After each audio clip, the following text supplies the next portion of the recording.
So this is the junior Greek oral reading, and we're interested in getting the pronunciation and the phrasing right and interpreting it so that it sounds like what it actually means. So why don't you tell us a little bit about this passage? Well, basically this passage is about a very old man who has many children, and on his deathbed he asks his children to go find a bunch of rods. And the children go and get them, and he says, tie them together and then try and break them. And they try, but they can't do it. So he says, now break them one by one. And they're like, okay. So they do it, and they break all of them really easily. And then in the end, he says that if you're bound together, you're stronger, even against like your greatest enemy. But if you are separate or like not together, then you will fall or be vulnerable. I think that's what it says, yeah. Just like those single rods, right? Yeah. Okay, good. And this is a fable. So in Greek, we have the syllable stresses written in for us. So how do you know which syllable to stress in a Greek word? If there's an accent, and then it's the... Yep. Yeah, that's it. That's it. Stress the syllable with the accent, but as we know, it's not as easy as it sounds. So why don't you try, just from a technical point of view, reading, let's see, how far do I want to go? How about up to here, and Okay. working at stressing the right syllables. And tois palaios, ein aner hupergeros, echon polus paidas, epech demele, ton bion telotesein, autus ekelose lepton, atis estipu, grabdon, desmain, and encain. Okay, good. And you did a very good job of that, and also of making a difference between long and short vowels. So let's think about what all this means. And again, we can practice the interpretation by reading the English out loud. So why don't you read us that much in the English, trying to put expression into it to show us what kind of story this is. Among those who lived long ago was an extremely old man who had many children. When he was coming to the end of his life, he ordered them to bring to him, if there was one anywhere, a sheaf of slender rods. Okay, very good. That was a good, engaging beginning. Now let's think about how we can do that in the Greek. So why don't you go through the Greek and tell me what each of the words means, and remember that they won't necessarily match up exactly with the English ones. Okay, so this is like long ago and tois palos, kind of, or among those.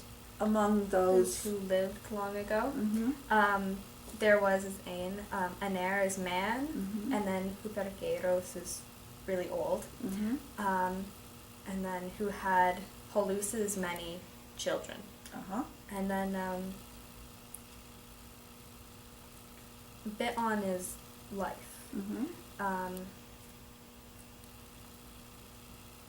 Telotesin, okay. What do these words mean? When he was like reaching, or at the end of, no. Okay, so telotesein means about to finish, basically. Okay, so finish. when he was about to, and then it takes a future infinitive, so that's why it's telotesein. So when he was about to finish his life, literally. Okay. Autus, he ordered them rods, Mm-hmm. or slender. That's right, that's yeah. the word that means slander. And then atis estipus, if there was any, Mhm. where grabdon is rods, and then desmain is like defined or To bring. to bring to him, yeah. And desme? Desmain is, Desme, yeah. is that the sheaf? Or Mhm. yeah. Yeah, the bundle, that's right. Okay, so which are the most important words, do you think? What do you want to bring out in the Greek? Hupergeros, I want to bring out this really old man. Lepton as well, the slender, the lepton and grabdon, Okay. the slender rods. Mm-hmm. The phrase atis estipu. Okay, why is that important? It's like, if there was one anywhere. He's just saying, like, I don't know, it's almost like more colloquial. Okay. Yeah, like it's saying like, oh, it's what he's saying, but it's the narrator saying it. So it gives you a vivid sense of the old man talking to his children? Yeah. Okay. And it's also kind of a weird request as well to make on your deathbed. Mm-hmm. So.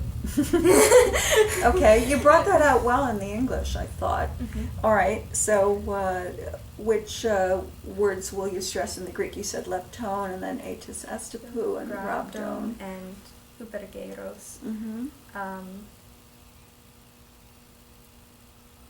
Okay, Yeah. any other characters you want to bring out? Not yet, because we have the old man later. Okay, And you've then got the old man yeah. who's introduced. Are there any other characters who are introduced in this part of the story? Oh, we've got the children as well. Okay. So. Yeah, so often when characters are first mentioned, you want to make sure you make a point of them so that the audience can focus on them. All right, so why don't you try reading those sentences again, and this time try to put some expression into it. Sure. Entois palaios, en aner hypergeiros, echon polus pyras. Apeh demele, tom biton telotasin, otus akelose leptone, etis estepou, rhabdone desmain and enkane. Okay, good. Yeah, I think that's quite engaging.